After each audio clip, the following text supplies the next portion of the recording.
కాలు మీద కాలేసుకుని కూర్చునే కలెక్టర్ అమ్మ చాప్ మీద పడుకోవాల్సి వచ్చిందంటే దానికి కారణం నేనే అయ్యాను. నా లారీ అమ్మి ఇల్లు కొని పెడతాను. ఆవిడ కావాల్సింది ఇల్లు కాదు, పరువు. పోయిన పరువు తిరిగి తీసుకురావాలి. కలెక్టర్ పరువు పాయే వెళ్ళి దైవేరుపేటలో తొంగింది కదా, నా నెత్తి మీద పిడుగు పడ్డాడు కదేటి.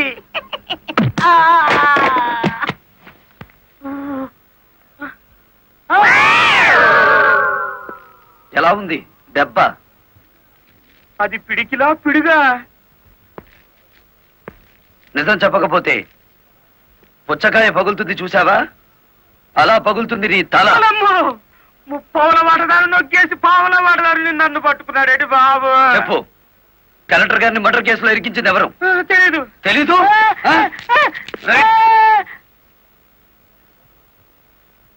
నిన్ను కొట్టను, నీకో వరమిస్తాను. ఏడు బాబాది, నిన్ను సుఖంగా చంపుదాం అనుకుంటున్నాను. లారీ ఫ్రంట్ టైర్ కింద పడి చేస్తావా, బ్యాక్ టైర్ కింద పడి చేస్తావా, హ్యాండిల్ బార్ పెట్టి కొట్టి చంపనా, పెట్రోల్ పోసి తగలబెట్టనా? నీకేది ఇష్టం? అయ్యి బాబు, నా పాడు పడవచ్చు కదేటి.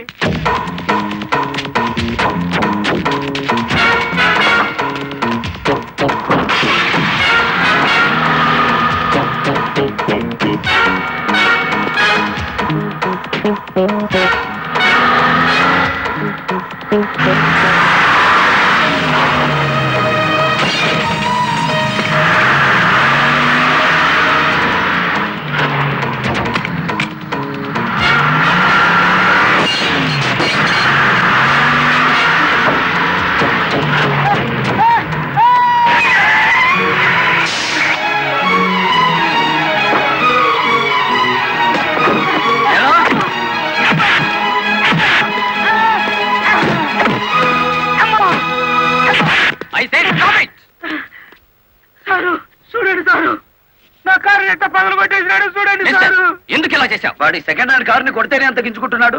నా ఫస్ట్ హ్యాండ్ పిల్లాన్ని కిడ్నాప్ చేసి తీసుకెడుతుంటే నన్ను చూస్తూ ఊరుకోమంటారా? కిడ్నాపా? నేనా? అవును, నీ కారులోనే ఉంది. ఓనమ్మో, ఇదేంటి? చూసేసుకోండి, కింద మీద మొత్తం చూసేసుకోండి. అమ్మో,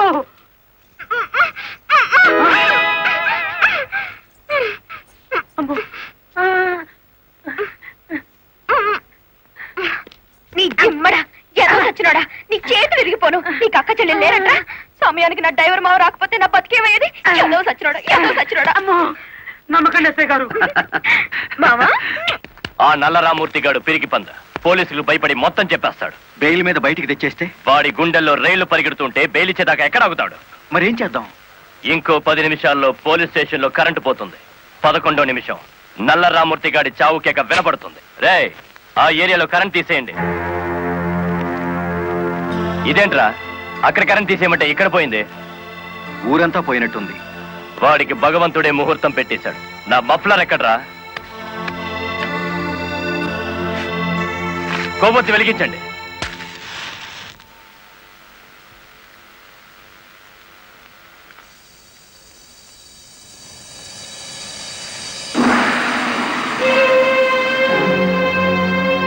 లారీ డ్రైవర్ నువ్వా? అవునరా, గుడివాడ రౌడీ. అచ్చుతాం, గుడివాడ రాయుడు. అచ్చు గుద్ది చెప్తున్నాను. ఇక గుడివాడ రాయుడి పేరు గుడివాడ ఓటర్ల లిస్టులో ఉండదు. నువ్వు చంపుదామనుకున్న నల్లరామూర్తిని నేను స్టేషన్ నుంచి కిడ్నాప్ చేశాను. నల్లరామూర్తిని ఎవరో కిడ్నాప్ చేశారు సార్. స్టేషన్ సెల్లో నల్లరామూర్తిని నువ్వే కిడ్నాప్ చేశామనడానికి ఆధారంగా నీ మెడలో గొలుసు అక్కడ పడేశాను.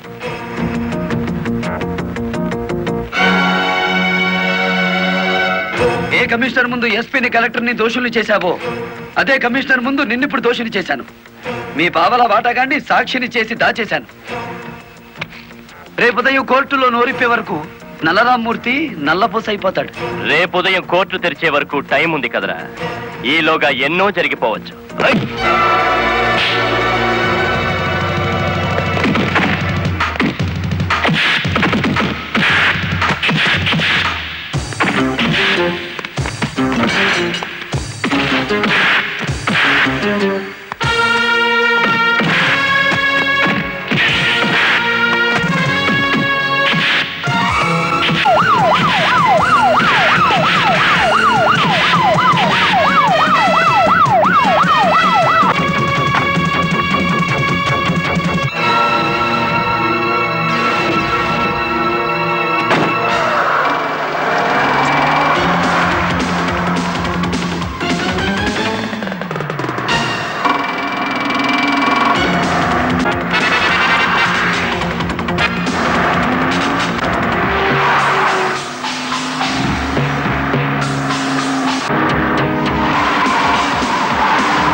కారులో ఉంది గుడివాడ రాయుడు కాదు బాలమురళి, నేను.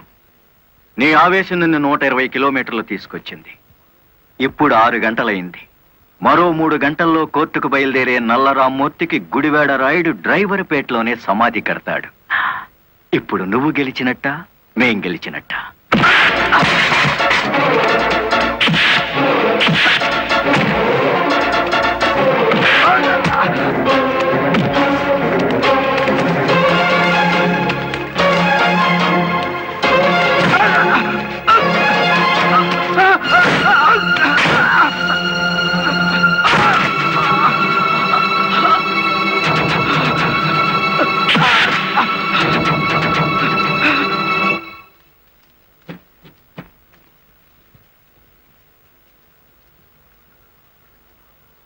ఏ డ్రైవర్లను అనగదొక్కాలని పావలా వాటాదారుడుగా రంగనాయకులతో చేతులు కలిపేసినానో ఆ డ్రైవర్లే తిరిగి ముప్పావలా జీవితాన్ని నాకు ఇచ్చేసినారు.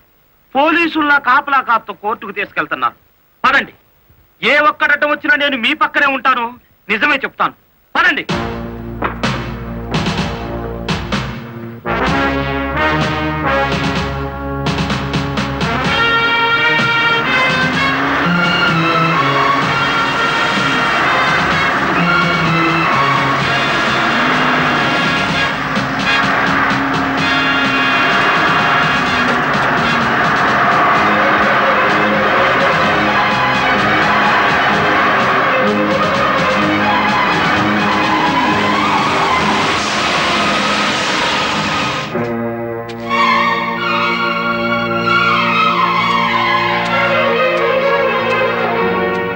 పోలీస్ కస్టడీ నుంచి తప్పించి తీసుకువెళ్లిన నల్లరామూర్తిని మర్యాదగా మాకు అప్పగించండి. నల్లరామూర్తిని మేమే స్వయంగా కోర్టుకు అప్పచెప్తాం. తమరు కుర్చీ దిగిన కలెక్టర్, మీ అడ్రస్ ఒబే చేయాల్సిన అవసరం నాకు లేదు.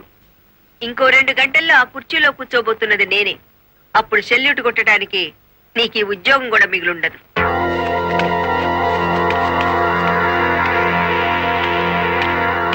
ఎస్ఐ గారు, ఇది అధికారంతో జరిగే పని కాదు, మీరు తప్పుకోండి.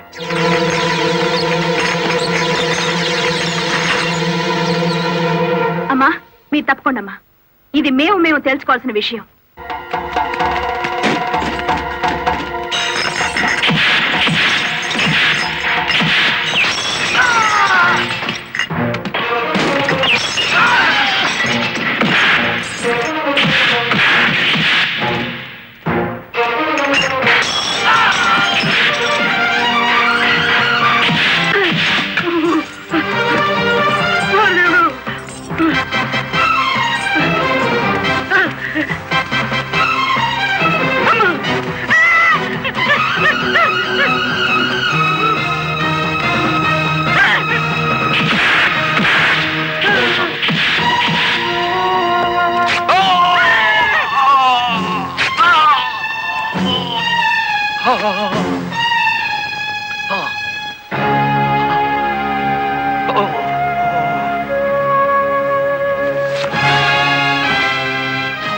దౌర్భాగ్యుడా, కన్న తండ్రిని కళ్ళ ముందే కత్తితో నరుకుతున్నా చెరించని నీలాంటి కొడుకుని బతకనివ్వడం పాపం గనక కాల్చి చంపుతున్నా.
ఇన్ని ఘోరాల కారకుడైన రంగనాయకులకి ఐపీసీ సెక్షన్ 326 ప్రకారం యావజ్జీవ శిక్ష, గుడివేడ రాయుడికి ఐపీసీ సెక్షన్ 302 ప్రకారం ఉరి శిక్ష విధించడం అయినది. కలెక్టర్ లలితాదేవి, ఎస్పీ ప్రదీప్ కుమార్ ఇద్దరు నిర్దోషులను తీర్పు చెప్పడం అయినది.